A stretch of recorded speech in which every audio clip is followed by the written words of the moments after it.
ദൈവിക നന്മകൾ നമ്മുടെ ജീവിതത്തിൽ വെളിപ്പെടാതിരിക്കുന്നുവെങ്കിൽ അതിൻ്റെ കാരണം അവിശ്വാസം തന്നെയാണ്.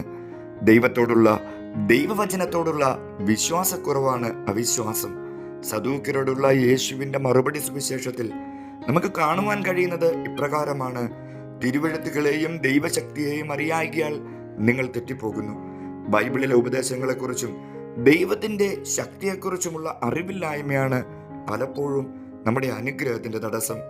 യേശു തൻ്റെ പിതൃനഗരത്തിലെത്തിയപ്പോൾ തന്നിലുള്ള അവരുടെ അവിശ്വാസ നിമിത്തം താൻ അവിടെ ചെയ്യുമായിരുന്ന നന്മ പ്രവർത്തികൾ അവിടെ ചെയ്യുവാൻ തനിക്ക് കഴിഞ്ഞില്ല എന്ന് സുവിശേഷത്തിൽ രേഖപ്പെടുത്തിയിരിക്കുന്നു.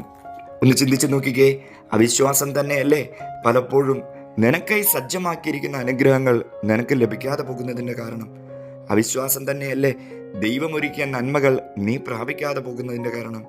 അവിശ്വാസത്തെ പുറത്താക്കുക, യേശുവിനെ കണ്ണടച്ച് വിശ്വസിക്കുക. നിന്റെ ജീവിതാവസ്ഥ എന്തു തന്നെ ആയാലും അവിടുന്ന് അതറിയുന്നു. നീ വിശ്വാസത്തോടെ പ്രാർത്ഥിച്ചാൽ അവിടുന്ന് നിന്നെ സഹായിക്കും. നിന്റെ പ്രാർത്ഥനയുടെ മറുപടി അവിടുന്ന് നിനക്ക് നൽകും. നിന്റെ ആവശ്യങ്ങളിൽ അവിടുന്ന് ഇറങ്ങി വരും. നിനക്ക് വേണ്ടി അവിടുന്ന് പ്രവർത്തിക്കും. അവിടുത്തെ മഹത്വം നീ കാണുക തന്നെ ചെയ്യും.